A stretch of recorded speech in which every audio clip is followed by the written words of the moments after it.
দুই পদের শাক একলগে মিলে এরে বাজি করিয়ে দেখেন কি যে মজা লাগে। আসসালামু আলাইকুম, সাফরাগরের নতুন আরেকটি ভিডিও তান্নাগরে বেকেরে স্বাগত। মানের বাকি কেমন আছেন? আলহামদুলিল্লাহ, আই আন্নাগো বেকের দোয়াই ভালো আছি। আজ যাই রান্না করুম মেরিয়া শাক আর আলু শাক একলগে মিলে এরে আই বাজি করুম। তো আই শাকিন কুচি কুচি করিয়ে কাটিয়ে সুন্দর মতন বাফে বসাই দিছি দুইয়েরে। এনে আই দিছি পিঁয়াজ কাঁচামরিচ একখানা লবণ দিয়ে সুন্দর মতন সিদ্ধ করি লইমু।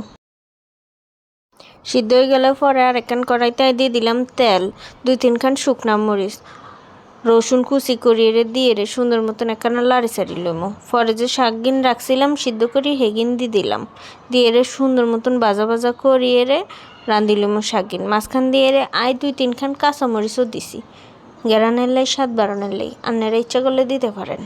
তো সুন্দর মতন ভাজা ভাজা করিয়ে এগিন বাজি লইমু। 2 রকমের শাক দিছি, একদিন ট্রাই করে দেখতে পারেন কেমন লাগে খাইতে। আর কাছে তো অনেক মজা লাগে। তো আর রান্না আপনাদের কাছে কেমন লাগছে? 2 রকমের শাক ভাজি অবশ্যই কমেন্ট করিয়ে জানাবেন। আর এরকম মজাদার রেসিপি তো অবশ্যই আর লাইক করবেন, কমেন্ট করবেন, শেয়ার করবেন। আসসালামু আলাইকুম।